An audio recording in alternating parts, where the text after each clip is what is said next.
Thank you so much for tuning in to this, the penultimate event of the Café Culture Northeast's autumn series. For those of you who don't know who we are, we're a consortium based in the northeast of England in Newcastle, and we've been running for around 15 years as a in-person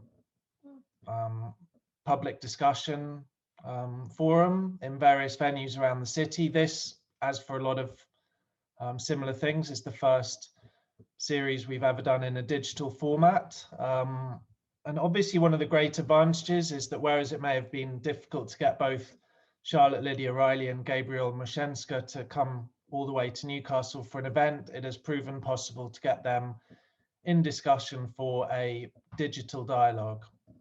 So the theme today, which Charlotte and Gabriel are going to talk about, is the free speech wars. And obviously, you know, most of us are aware to some degree of how much it's been proliferating, how the debate seems to take on endless new twists and turns. It's very difficult to keep up with. So Charlotte has edited a book called The Free Speech Wars, which is out this week through Manchester University Press. I'll put links to the book in the chat function shortly after the event starts.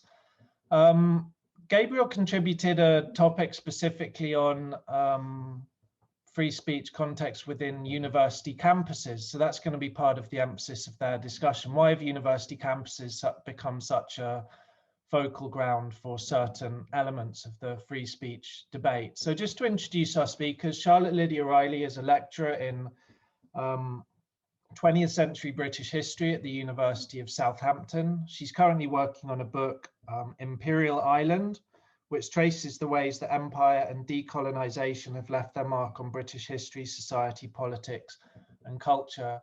Many of you will know that she's very active via social media on Twitter, and I'm really delighted that she's been able to take the time to join us today. Gabriel Moshenska is Associate Professor of Public Archaeology at University College London. His research interests range across archaeology, anthropology, history, heritage, and memory studies. When I was chatting with him earlier about his link to free speech, he said that he is a man of many strange interests and entanglements, which I thought was a lovely phrase. So obviously that's Gabriel is a man with fingers in many pies, whatever the phrase is. So before we start, just a couple of things about the format for the evening. Charlotte and Gabriel will be in conversation till approximately 25 minutes to 8, around half an hour. During that time, please feel free to introduce yourself via the chat function, say who you are, where you're from. I'll post up a few bits of information there. If you'd like a question asked for the Q&A, please send it via the Q&A button at the bottom of your screens. That would be very helpful. And Café Culture is an unfunded organization as of this year. It's sort of 15 years of funding through Newcastle University, and then COVID happens and it gets cut. So if you feel like donating something, you can do so through our website, and I'll put a link to that up at the end. So I really hope you enjoy the event. Thanks very much for tuning in. And now I'll hand over to Charlotte and Gabriel to get started.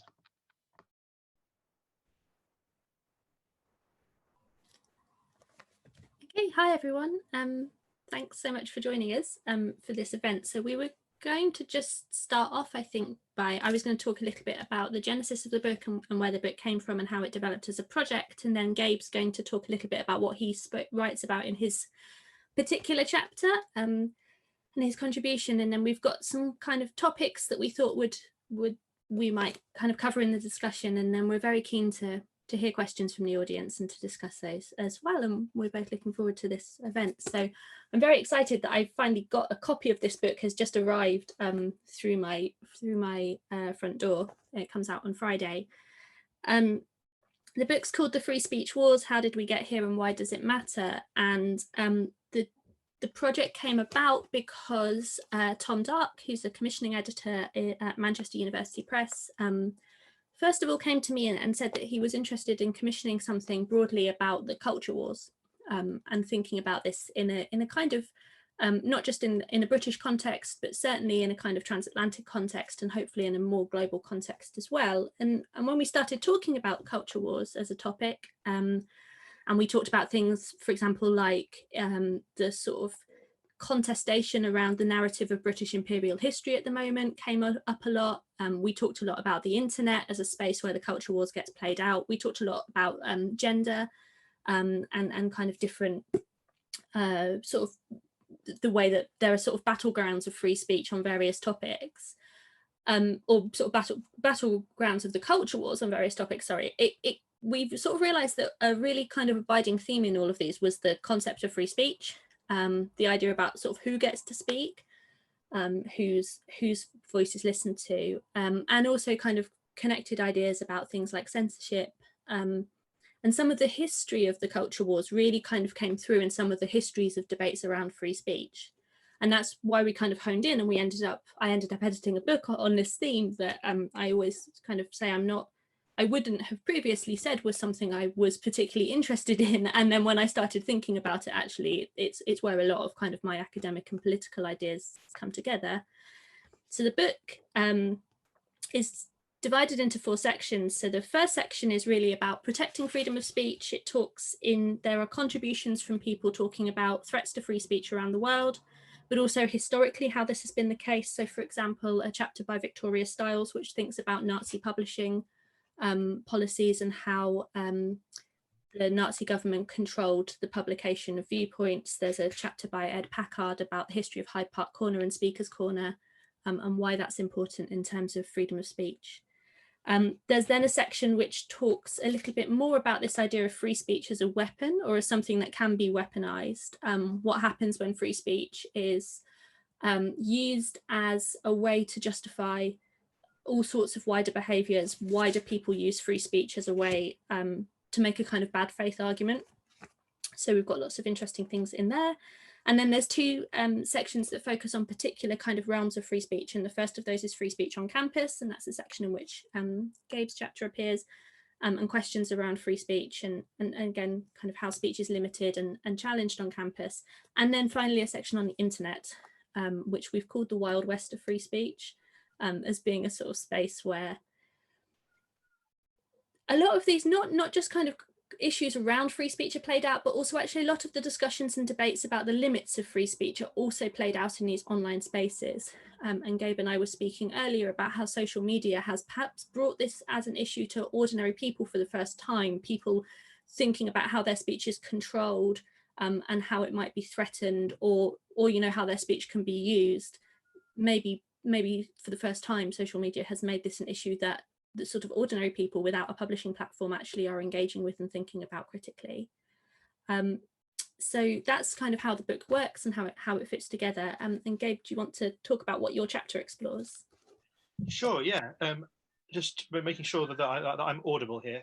Mm-hmm. Yeah, great. Yeah, no, I think just to start with, I think it's very interesting to have a book which approaches free speech put together by a historian.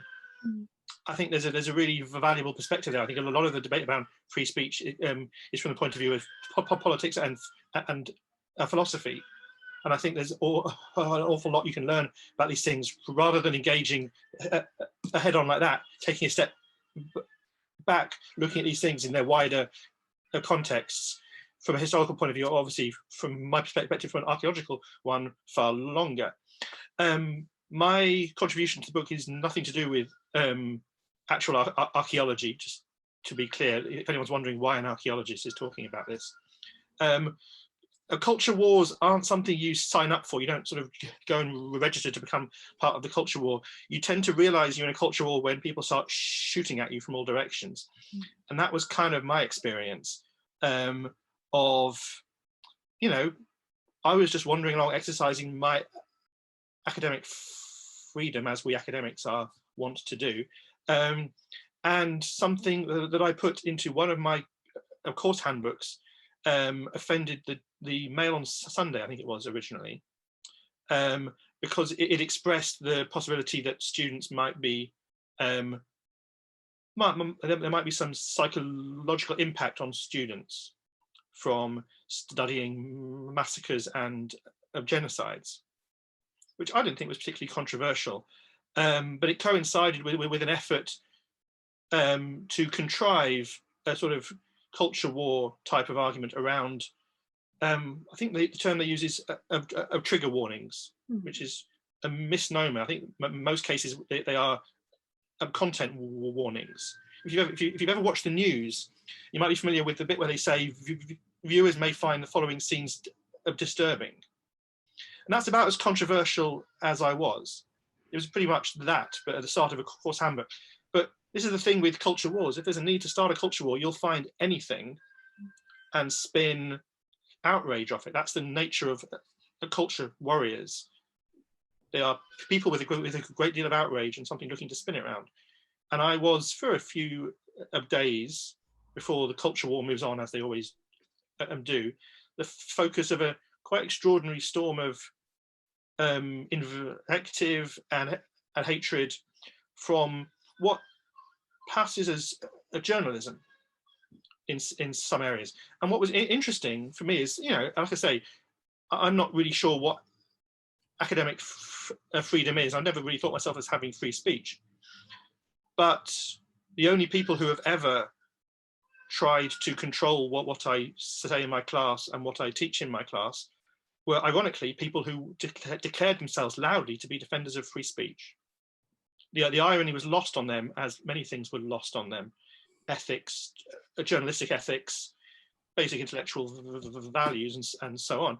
But it was a fascinating experience to be a subject to a culture war scandal around supposed academic freedom and free speech, and to find yourself in a sort of a hall of mirrors where up is down and truth is lies and so on. So I thought it was, again, as an intellectual, you think these things are awful. Is it possible to get a publication out of this awful experience? And that was what the reason why I decided to write about my experience. I think also there's something that other people can learn from this experience if you find yourself in the eye of the cultural storm, about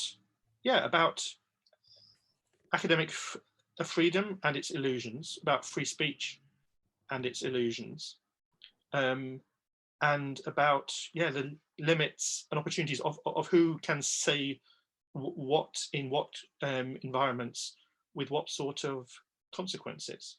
So I hope I've not been too vague there. I don't want to tell a long rambling woe is me story, but it does raise this issue that Charlotte and I were discussing a bit earlier about academia. And you may have heard the phrase academic freedom. Academic freedom. What does it mean? I mean, what does it mean in real life? How free are we as academics? I think that is really interesting as something to think about in terms of free speech, because I think universities in Britain certainly pay lip service to the idea that their academics have academic freedom, and indeed there is a sense, isn't there, that academia requires academic freedom in order for it to be legitimate, that we have to be operating with a degree of control over what we write and what we think and what we focus and research on. And many academics on an individual level would say that they work hard to defend this, right? A lot of academics, I think, in Britain would be quite offended or upset to have it suggested to them that they did not, in fact, have academic freedom, or that they did not actually have control over what they were writing or researching.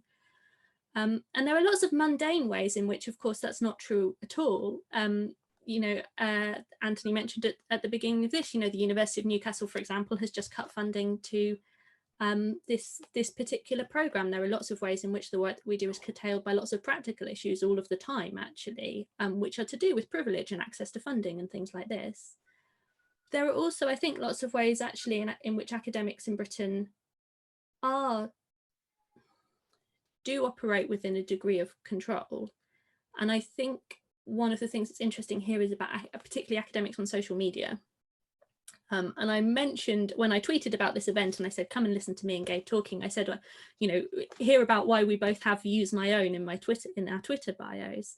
And this is, you know, a lot of academics feel the need to say that their views are their own in their Twitter bios. Certainly in my case, it wasn't actually a personal choice. It was something that my university insisted that I say in my Twitter bio, which I found quite, I mean, it's sort of ironic, isn't it, to sort of force someone to say that what they're saying is their own view.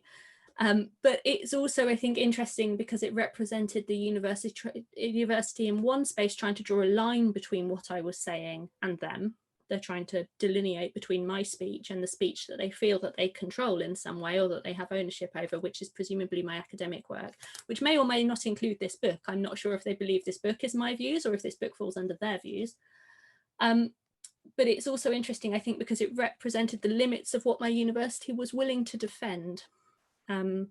Asking me to say that my views are my own is indicating that if there are some things that I will say on Twitter which my university will not stick up for my right to say, or there are moments where they might want to distance themselves from me as one of their employees. And if your employer is trying to distance themselves from you, that often puts you in quite a tricky situation. So I think there are lots of kind of ways in which that's actually quite complicated. Gabe, but what did you sort of think about that? I think that's absolutely right. One thing I've learned through my own experiences is that universities are often quite slow to respond and react to things. I think most universities, particularly the powerful people in universities making decisions, do not understand social media, for example. They have a very limited understanding, by and large, of how it works, the conventions that exist. It's not suited to their way of working or their way of thinking, so they respond in quite crude ways overall. But I think there are risks there, again, because we are also encouraged by our universities and by funding councils as well to take our research to wider audiences. I am a public archaeologist, it said in the introduction. Part of my work is about finding lots of interesting ways to inform the wider world, lots of different audiences about the fascinating world of archaeology, some of which is through social media, obviously. But it is, as many of you will know, it's a risky world where you can say the wrong thing and be piled on. Apparently, if you say the wrong thing, you can get cancelled, although no one's ever quite clarified what that means to get cancelled, but we all live in fear of it, obviously. But I think it's something which is much misunderstood. But again, the effect of this misunderstanding is, like most authoritarian systems, an urge to control. And that tends to not work out very, very well at all for actual academic freedom and our ability to communicate, which I think is I think it's also true that I was going to say those of us who are humanities academics, possibly wider as well, but there is necessarily a slippage between your academic work and your opinions. The work that we do is inflected by our opinions, and history is a subjective discipline, it's about interpretation, and so there's also a difficulty, I think, in drawing the line between what you're expressing as speech that's to do with your opinions and your beliefs, and what you're expressing that is kind of your work and your argument and your ideas, and it doesn't really do any of us any good to try to police the boundaries between that. But it also then means that a lot of what we say outside work gets drawn into conversations around us as employees and as our work. And so that's it. It's both difficult to kind of police the boundaries between those two different sorts of speech, but it's also problematic that we can't, because it means that our universities start to see everything that we do and say as being within their potential control as well, which I think is partly where this lies. And obviously it's not just academics that have problems with this. There have been a number of times where things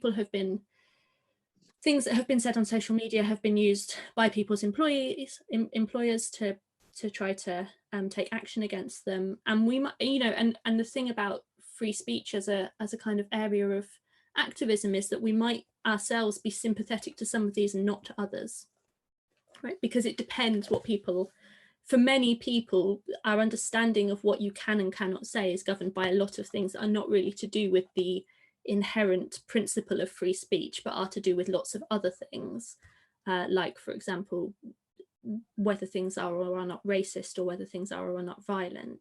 And so when we start to talk in the abstract about free speech, I think a lot of people think that they have quite kind of open and generous interpretations of what free speech is, and when you actually start to talk about things that you should and should not be able to say, we actually often personally have much more distinct categories that we think are or are not kind of permissible, if that makes sense.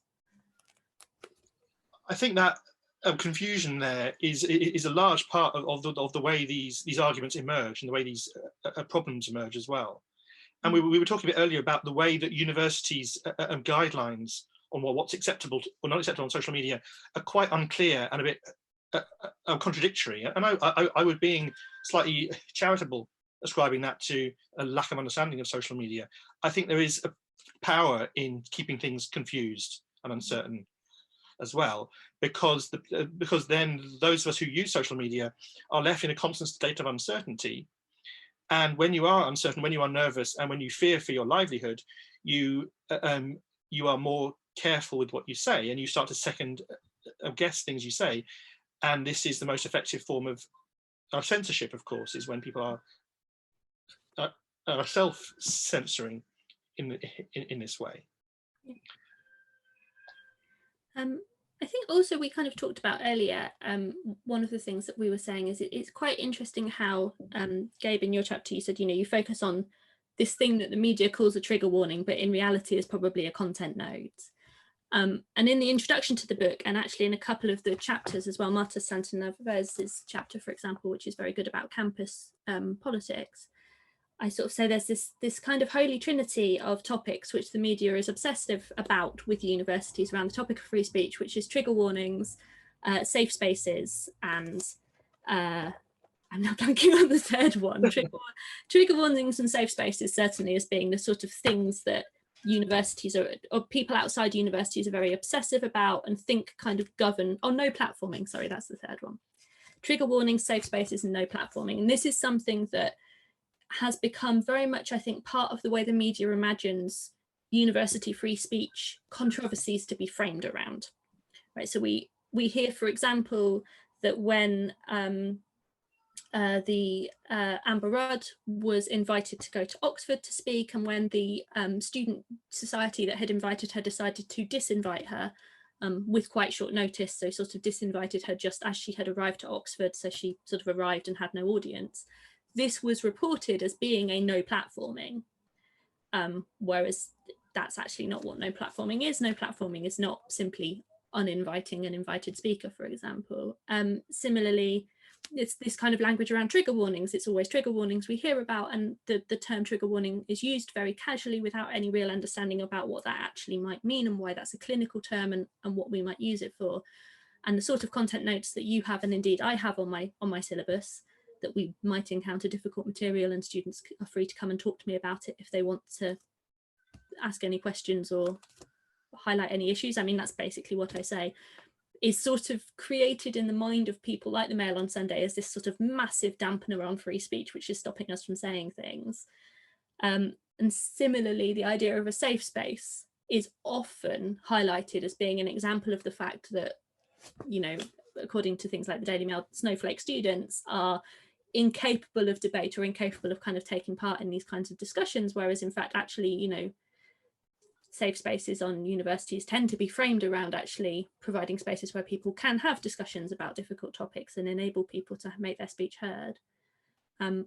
I would say, and I think I say this in the introduction to the book, as an academic, I have never encountered discussion about these things on a campus. I have read an awful lot about these things in the Daily Telegraph. But I have had, as a working academic who's been in universities for a decade and was a student for nearly a decade before that, I have never really encountered these things as kind of a topic. I wondered if you had actually, if this was something that you were kind of regularly engaging with. No, not at all. And this is what fascinated me. And after a while, as I say, once the initial shock of being featured in the media started to wear off, and it became a bit tragic and a bit fascinating. Mm-hmm. I started to realise there was an awful lot of articles appearing at that time. This was a few years ago, about exactly these issues: no platforming, safe spaces, and trigger warnings. And the example of the content warning in my course handbook was being used again and again. And in many of these articles, it was the only material thing that was actually discussed at all. And that kind of made me realise, if they have absolutely no evidence whatsoever beyond what they can fabricate, this is absolutely an invented issue, which then raises the issue: why is this an invented issue? Why is this contrived argument an effective political strategy for somebody or for some ideology to some end? So I suppose, this raises the next sort of issue, which is, who are these people who care so much about free speech that they're willing to lie about there being threats to it in order to be seen to defend it? Yeah.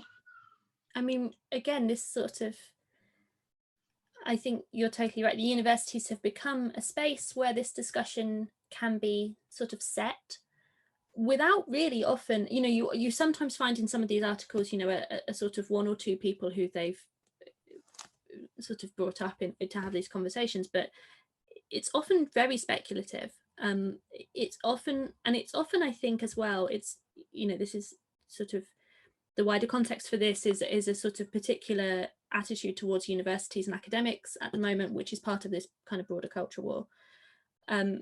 But the idea that universities are the centre of this space goes largely uninterrogated now. I think the sort of there is a large assumption outside academia that this is what universities are now like, that there is very little freedom of speech, that these sorts of things are really existing. And I think you're right to ask who is doing this, and why kind of free speech activism around free speech, why the figure of the free speech activist has kind of emerged.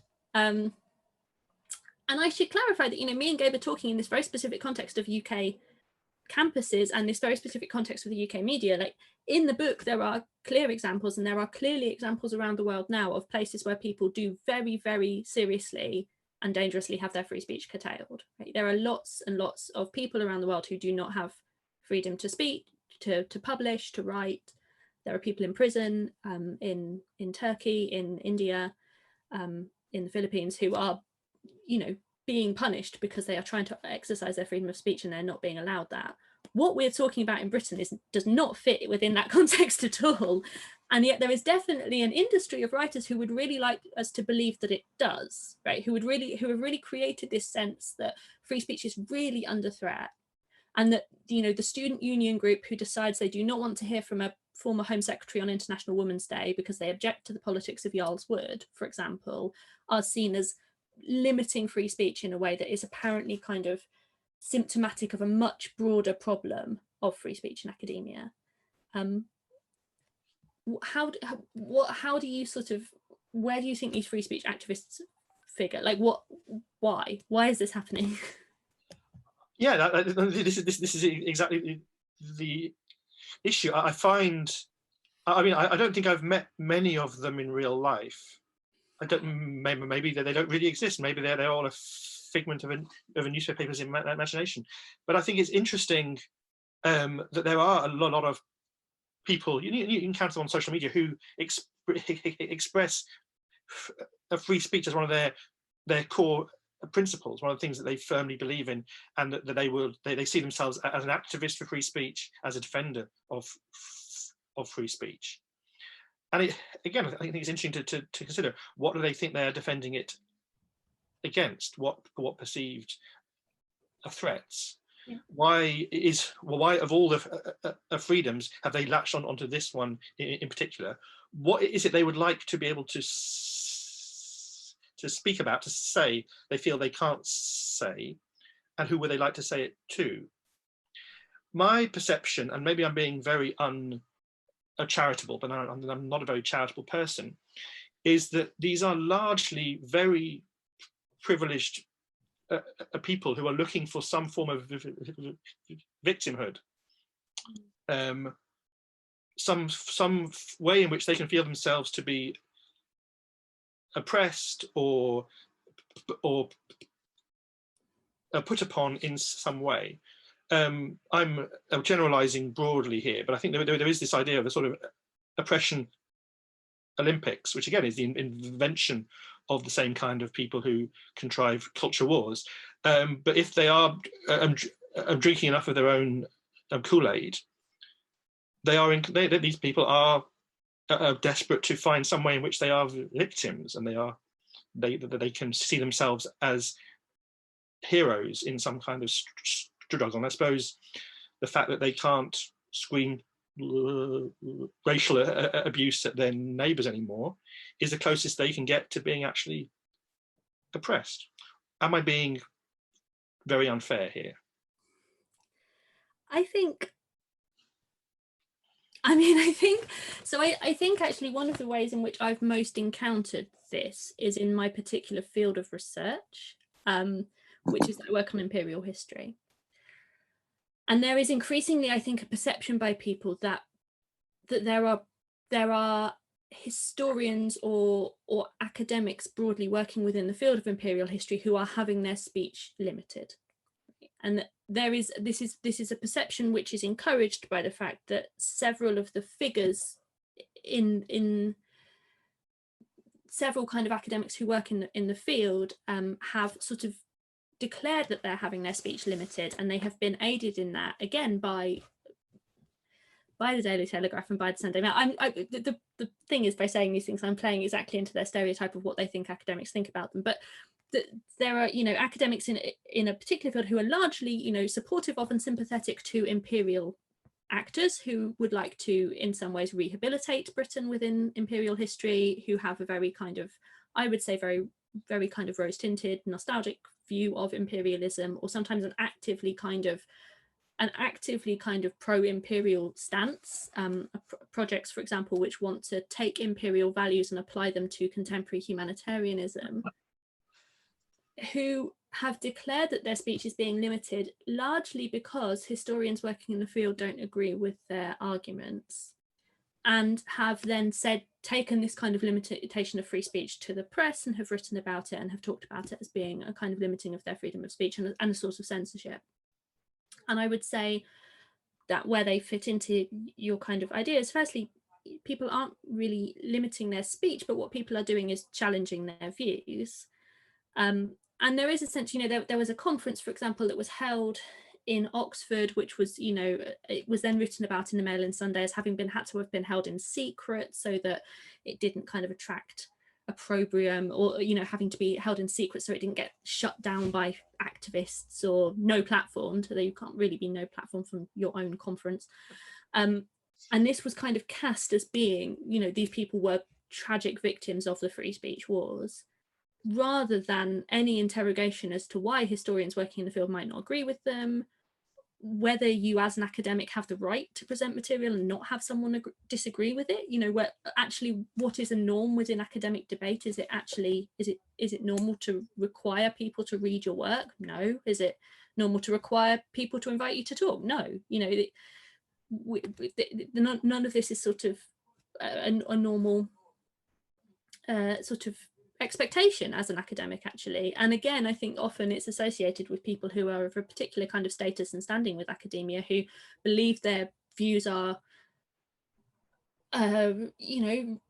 should be given a certain degree of respect, and when historians working in the field disagree with them, they experience that as censorship and of criticism. And it's really remarkable to see a historiographical debate become something that's talked about in the media.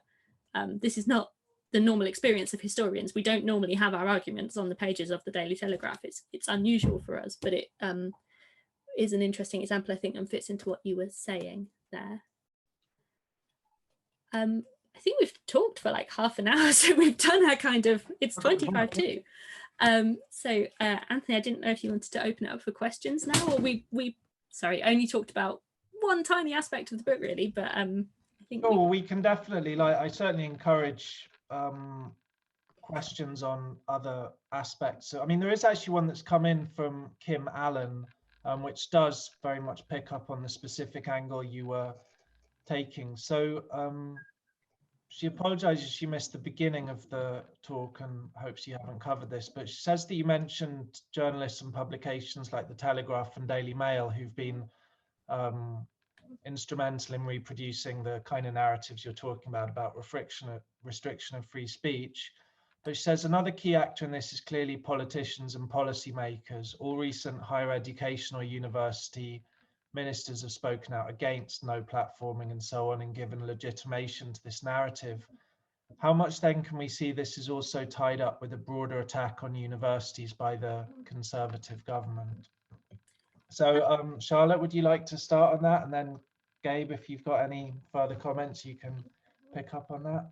I think that's completely true. I think it's interesting the way that the media and the Conservative, largely the Conservative Party, have kind of worked in tandem on this narrative is worth, as a historian who thinks about power and the state, is worth unpicking why those things are happening together.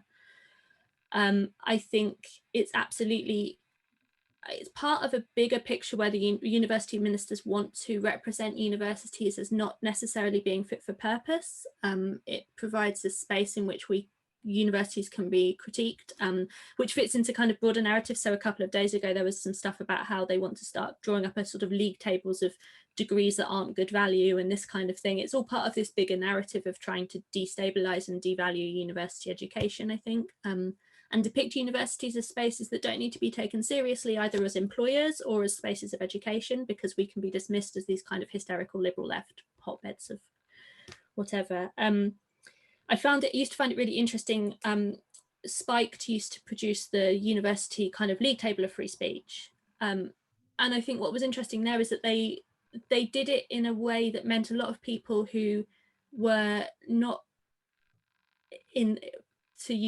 not as online as they weren't kind of people who were necessarily really engaged with what Spiked was or who they were. And the Spiked kind of free speech thing was sort of slightly hidden as well.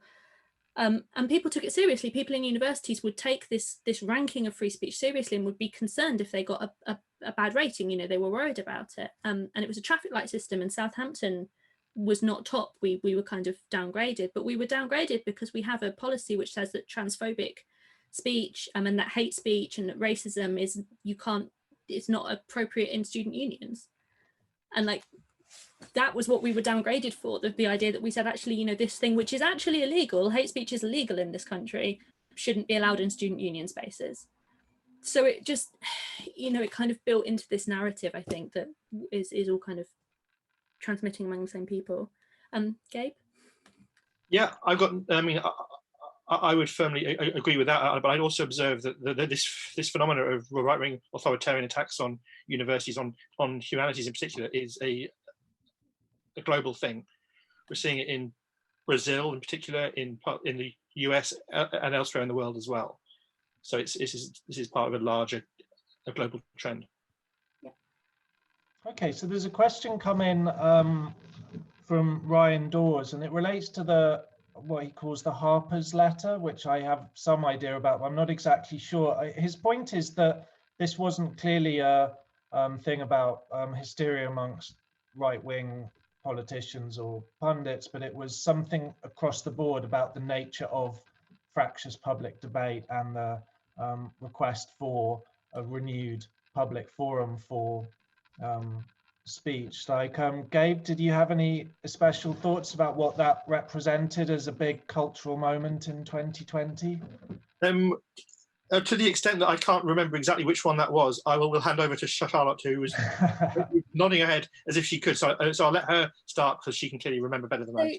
The Harpers Letter, I think it happened in the pandemic, and so for me it's part of this enormous blurry period of the pandemic. But it was July 2020, wasn't it? And the letter on justice and open debate, which is an interesting title to give it. And it was really focused, I think, on the concept of cancel culture, and it saw cancel culture as being illiberal.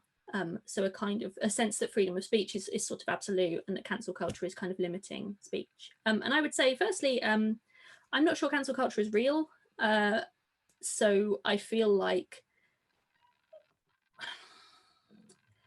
the concern around cancellation, I think, would be much more legitimate, actually, if it was focusing on ordinary people who can lose their jobs.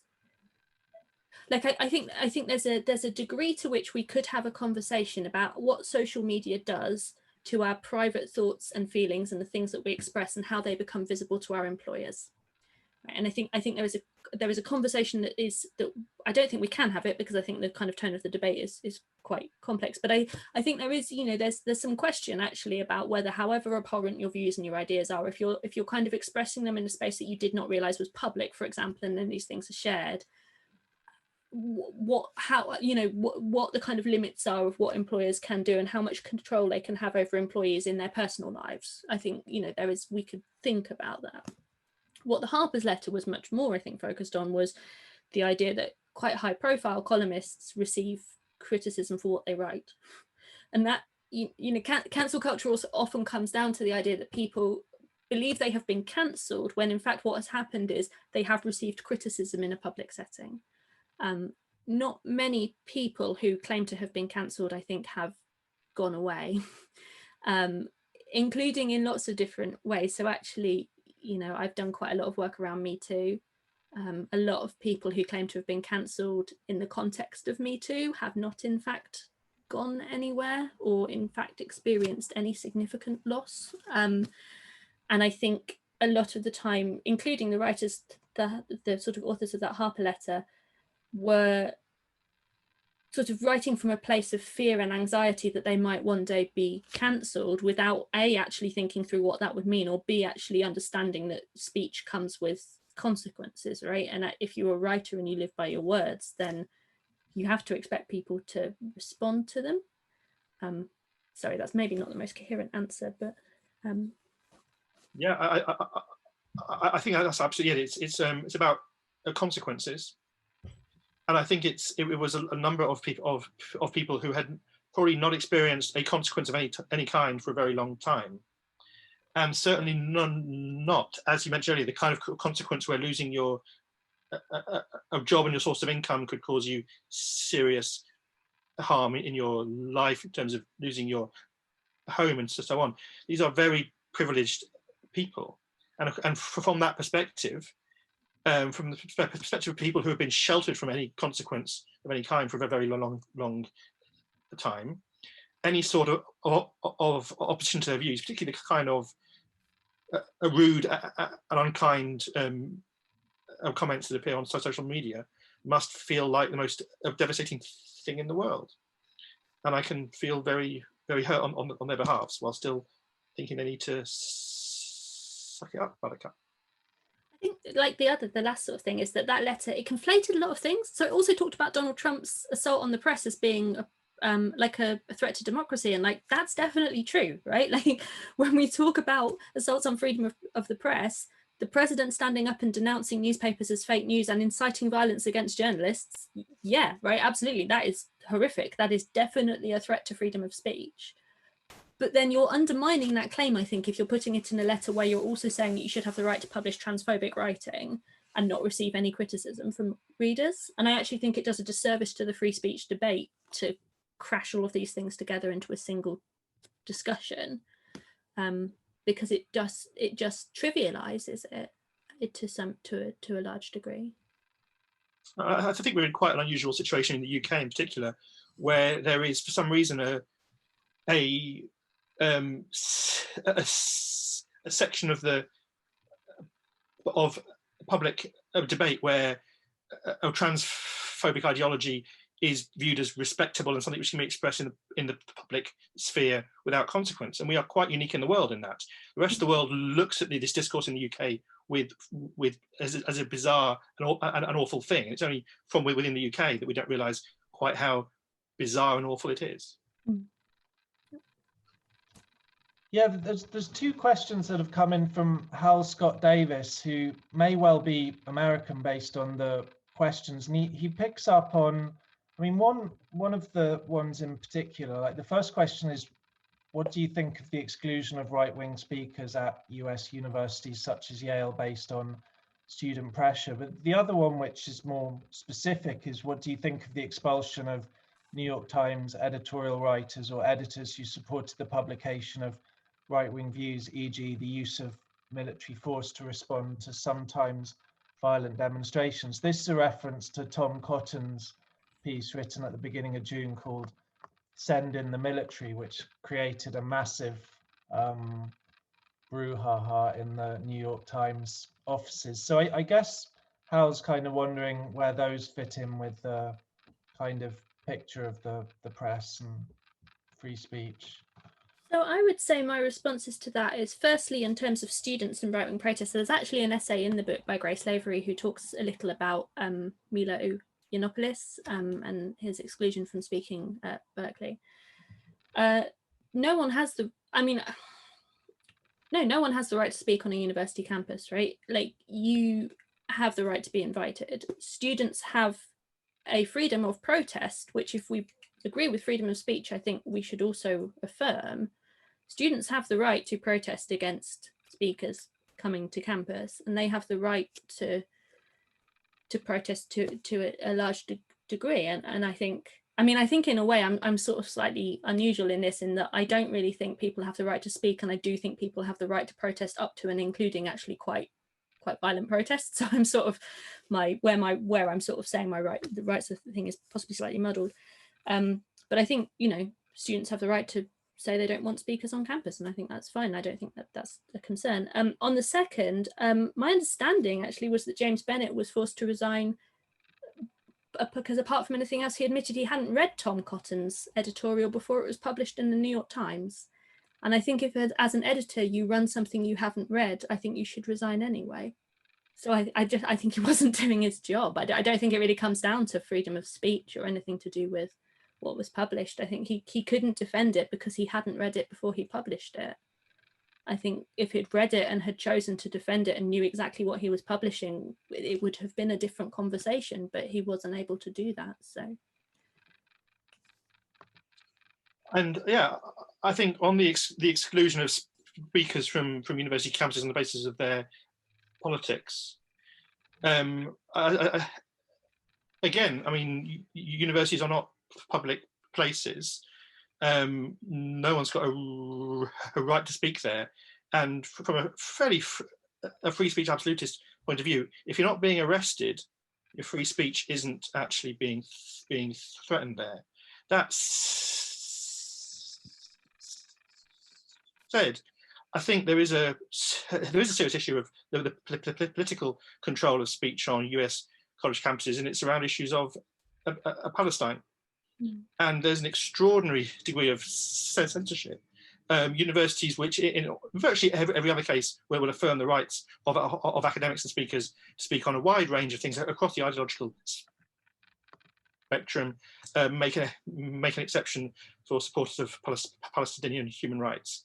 And it's extraordinary. And if you look into some of the examples of this in US universities, the impact, particularly of junior academics, not powerful people, not big name speakers who were millionaires before and after they were not invited to speak, the actual effect on individual scholars' livelihoods and careers is appalling. So I think I'm not very interested in selective outrage on that issue. Okay, so there's a question coming that definitely looks like it's tailor-made for Charlotte's historical focus on colonialism. So it's actually from an anonymous attendee, and they ask, could you speak to ways the discussion of free speech itself gets tied to constructions of nationalism and colonial history? I was thinking of the larger manner in which free speech itself is often constructed as a form of both sides-ism, where that is still itself negotiating colonial legacies of, quote, the civilized debate, which refuses to address the ways in which historical dehumanization does not have equal sides in this. I'm not sure I read that question perfectly, but you probably get the gist of it.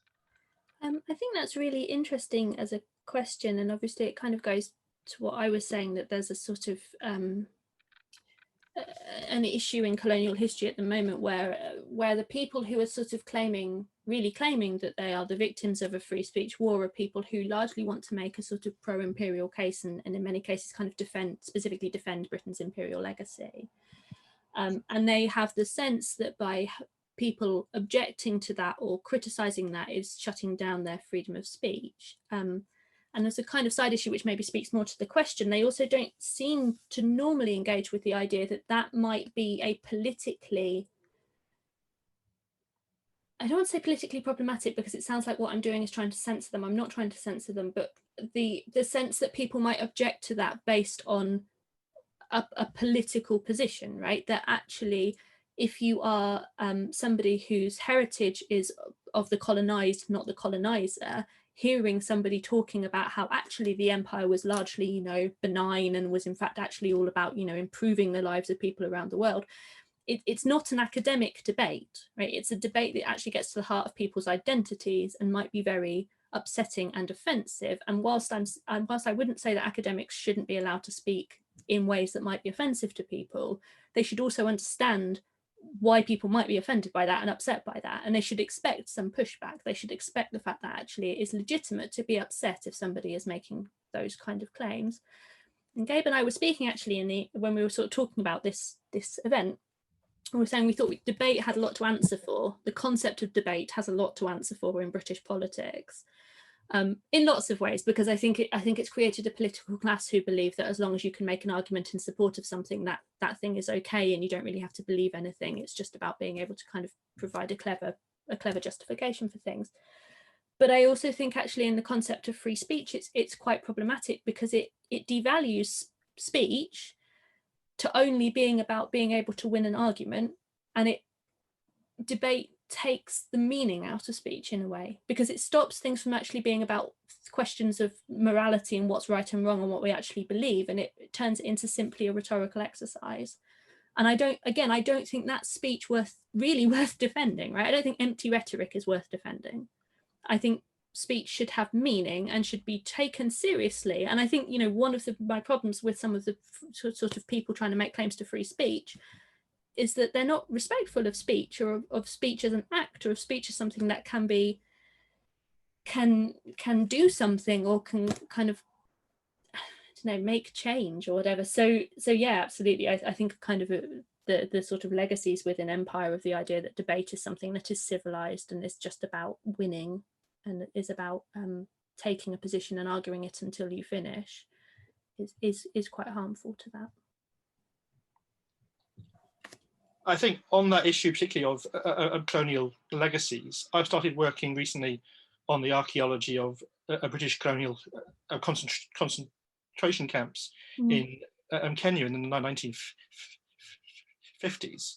And one of the reasons why it's necessary to work on these as an archaeologist is that the historical record of these is very meager, because the relevant papers and archives were burned, buried at sea, or hidden away in secret archives for many years.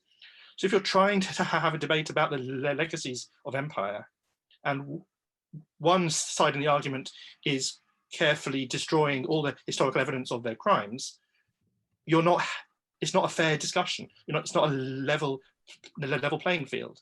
And you'd think that somewhere in the middle of burning an archive of incriminating material about British state murder and torture, they might stop and think, maybe we're the bad guys, maybe we're in the wrong, but apparently not. Okay, so I'll try and combine a couple of questions. So obviously when you were talking about the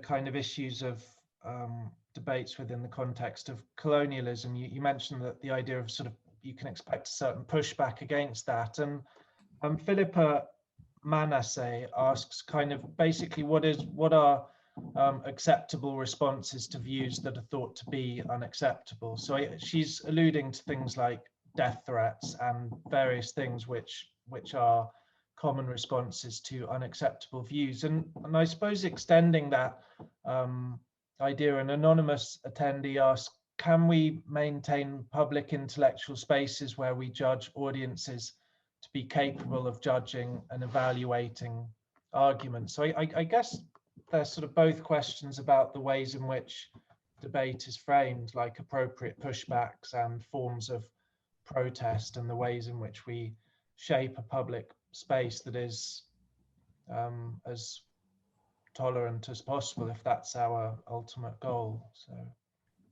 I think I've got maybe two things to say about that. So I saw Philippa's question and the kind of allusion to death threats and to rape threats as well as being a kind of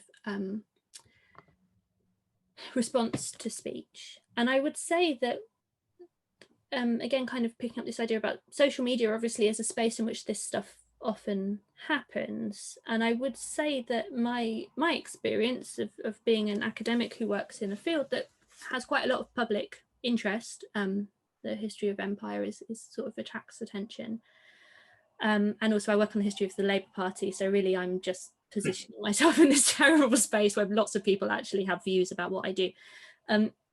I think I have become completely desensitized to rape and murder threats. And I know that I have been largely desensitized to this, because when these things do, so I would say, like Gabe, who alluded to the fact that the only people who've ever tried to get him sacked are people who would declare themselves to be free speech defenders.